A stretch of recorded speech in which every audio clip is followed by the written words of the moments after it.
ಒಂದು ಸುವರ್ಣ ಅವಕಾಶ.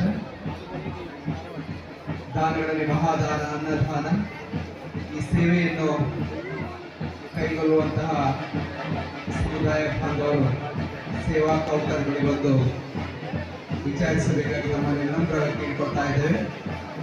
ಕಲ್ಯಾಣ ಮಹೋತ್ಸವದ ಈ ಸಂದರ್ಭದಲ್ಲಿ ಅನ್ನದಾನ ಸೇವೆಯಲ್ಲಿ ಪಾಲ್ಗೊಳ್ಳುವಂತಹ ಸಮುದಾಯ ಬಾಂಧವರು ಸೇವಾ ಕೌಂಟರ್ ಬಳಿ ಬಂದು ಸಂಪರ್ಕಿಸಬೇಕಾಗಿ ತಮ್ಮಲ್ಲಿ ವಿನಮ್ರವಾಗಿ ಕೇಳಿಕೊಳ್ತಾ ಇದ್ದೇವೆ. ಅದೇ ರೀತಿಯಲ್ಲಿ ಕ್ಷೇತ್ರದ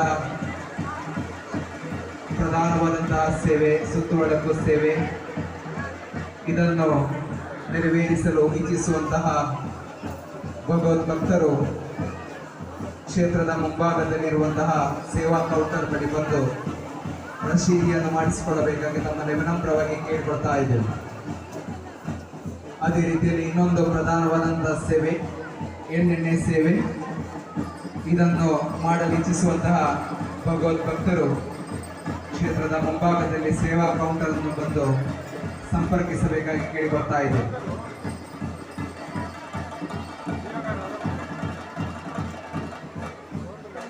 ಆತ್ಮೀಯ ಸಮುದಾಯ ಬಾಂಧವರೇ, ಕಳಿಯಾಟ ಮಹೋತ್ಸವದ ಈ ಸಂದರ್ಭದಲ್ಲಿ ಸಮುದಾಯದ ಪ್ರತಿ ಮನೆಯವರಿಗೆ ಮನೆ ವಂತಿಗೆಯಾಗಿ ರೂಪಾಯಿ 5,000ವನ್ನು ನಿಗದಿಪಡಿಸಲಾಗಿದೆ.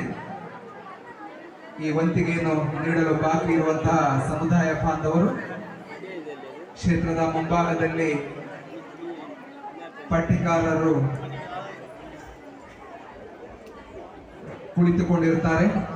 ತಾವು ದಯಮಾಡಿ ಅಲ್ಲಿಗೆ ತೆರಳಿ ಮನೆ ವಂತಿಗೆಯನ್ನು ನೀಡಬಹುದಾಗಿದೆ. ಅದೇ ರೀತಿಯಲ್ಲಿ ಕ್ಷೇತ್ರದ ಈ ಕಳಿಯಾಟ ಮಹೋತ್ಸವದಲ್ಲಿ ಸಮುದಾಯ ಬಾಂಧವರಿಂದ ಆರ್ಥಿಕ ಧನ ಸಹಾಯವನ್ನು ಕೂಡ ಅಪೇಕ್ಷಿಸ್ತಾ ಇದ್ದೇವೆ. ತಾವು ಧನ ಸಹಾಯವನ್ನು ನೀಡಿ ಸಹಕಾರವನ್ನು ನೀಡ ಬಯಸುವಂತಹ ಸಮುದಾಯ ಬಾಂಧವರು ಸೇವಾ ಕೌಂಟರ್ ಬಳಿ ಬಂದು ವಿಚಾರಿಸಬೇಕಾಗಿ ತಮ್ಮಲ್ಲಿ ವಿನಮ್ರವಾಗಿ ಕೇಳಿಕೊಳ್ತಾ ಇದ್ದೇವೆ.